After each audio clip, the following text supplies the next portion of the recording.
Assalamualaikum warahmatullahi wabarakatuh. Selamat datang di Lingkar Perspektif. Nah, pada video kali ini saya ingin bertanya kepada teman-teman, sudah seberapa berkualitaskah circle pertemanan kalian? Sudah seberapa berkualitaskah circle pertemanan kita? Apakah lingkungan atau circle pertemanan kita sudah membantu kita untuk bisa menjadi orang yang berkembang, bisa menjadi orang yang maju?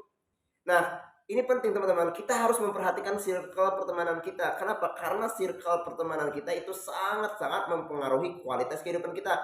Circle pertemanan itu mempengaruhi yang namanya pola pikir kita.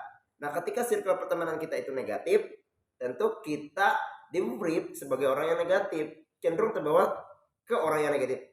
Sebaliknya, ketika circle pertemanan kita ada circle pertemanan yang positif, maka kita akan mudah menjadi orang yang positif, mudah menjadi orang yang berkembang. Nah, ternyata pola pikir atau pengaruh lingkungan ini mempengaruhi yang namanya kualitas kesuksesan kita. Nah, kualitas kesuksesan kita ini pun berpengaruh terhadap kualitas atau kekayaan yang dimiliki oleh kita. Nah, banyak sekali kita terjebak pada circle yang salah sehingga tidak mampu membuat kita untuk sukses, tidak mampu membuat kita untuk berkembang, dan kita sulit untuk menjadi orang yang kaya. Nah, di sini kita akan membahas tiga ciri circle pertemanan yang tentunya susah atau sulit membuat kita menjadi kaya. Nah, apa saja? Yang pertama adalah circle pertemanan yang menjatuhkan semangat kita ketika kita ingin membuka suatu bisnis atau usaha. Nah, tentu kan ketika kita ingin membuka suatu bisnis atau usaha, kita memerlukan yang namanya support system. Support system itu bukan hanya dari keluarga, bukan hanya dari finansial, tetapi teman atau circle itu juga menjadi yang namanya support system. Nah, ketika circle pertemanan kita tidak membantu kita dalam hal atau tidak mensupport kita dalam hal membangun bisnis atau membangun usaha, bahkan alih-alih tidak menjadi support system tapi justru malah menjatuhkan. Nah, itu yang parah tuh. Menjatuhkan tuh misalnya tidak memotivasi kita atau menjelek-jelekan atau meremehkan bisnis kita, meremehkan usaha kita. Tentu kan kita berkecil hati tuh ketika kita membangun bisnis, tapi bisnis yang ingin kita bangun itu diremehkan, apalagi oleh teman kita sendiri, apalagi oleh circle pertemanan kita sendiri, dan itu membuat mental kita menjadi down.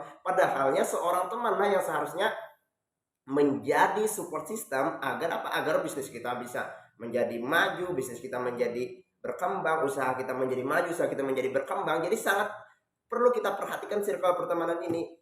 Carilah circle yang memang benar-benar dapat membantu kita atau menjadi support system kita ketika kita ingin membangun bisnis atau usaha. Tinggalkan circle pertemanan yang menjatuhkan kita, menjatuhkan bisnis atau usaha yang kita bangun.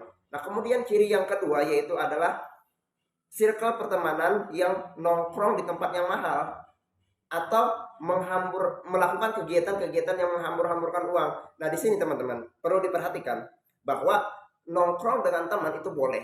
Yang perlu diperhatikan apakah esensinya itu, apakah yang utama itu mengutamakan tempatnya atau mengutamakan kumpul-kumpulnya. Nah, ketika yang diutamakan itu adalah kumpul-kumpulnya, maka tidak menjadi masalah dimanapun tempat kita nongkrong, dimanapun tempat kita ngumpul. Bahkan di warung sederhana, di tempat-tempat sederhana pun tidak jadi masalah. Karena esensinya apa? Esensinya adalah kumpul-kumpulnya, buka bersamaannya dengan teman. Tetapi yang jadi masalah, yang jadi problem adalah ketika apa? Ketika tongkrongan itu mengutamakan tempat-tempat yang mahal, harus bayar sekian, harus apa?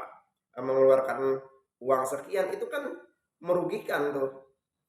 Jadi harus diperhatikan, jangan sampai kita terjebak pada circle yang nongkrong justru membuat kita miskin, tidak membantu kita untuk kaya. Artinya apa? Terlalu mahal tempat nongkrongnya. Kemudian eh, ciri circle pertemanan yang ketiga yang sulit membuat kita untuk kaya adalah circle pertemanan yang mengutamakan barang mewah yang sebenarnya minim manfaat. Karena ada beberapa circle-circle pertemanan yang lebih mengutamakan gengsi-gengsi. Artinya apa? Mereka mengikuti tren. Ada pakaian mahal, ada jam tangan mahal, ada jam tangan bermerek, ada pakaian bermerek, mau dibeli. Padahalnya kan manfaatnya apa? Padahal kan yang utamanya membeli itu barang yang digunakan itu adalah esensinya apa? Esensinya adalah kebermanfaatan, bukan hanya sekadar keinginan. Jadi bedakan antara kebutuhan dan keinginan. Kebutuhan adalah di mana apa? Barang-barang yang kita beli itulah adalah memang barang-barang yang dapat kita manfaatkan. Beda halnya ketika keinginan. Keinginan itu hanya sekedar apa? Mengikuti gengsi, tren dan sebagainya. Padahal itu kan tidak ada manfaatnya sama sekali, minim manfaat. Jadi harus diperhatikan. Nah, ketika kita terjebak pada circle yang seperti ini, maka kita harus bisa menghindarinya. Jadi hindari circle yang terlalu mewah. Kita harus bisa melihat keadaan diri kita. Nah, carilah circle di mana yang dapat kita bisa menambah wawasan, pengalaman, membantu kita untuk berkembang. Itu yang utamanya. Jadi bukan seberapa mewah apa namanya untuk sebuah pertemanan, tapi seberapa bermanfaat dan seberapa bisa berkembang kita dalam pertemanan tersebut. Karena teman, kualitas pertemanan kita itu menentukan kualitas kehidupan kita. Jadi semakin berkualitas teman, kualitas itu kan bukan berarti harus mahal dan sebagainya, tapi kualitasnya di mana teman-teman yang mampu membuat kita berkembang. Jadi semakin berkualitas lingkungan pertemanan kita, circle pertemanan kita, itulah yang akan menentukan semakin berkualitas hidup kita. Jadi teman-teman, carilah circle yang memang berkualitas. Kalau tidak membantu kita untuk berkembang, jangan segan untuk meninggalkan. Demikian pembahasan kita pada video ini, semoga bermanfaat.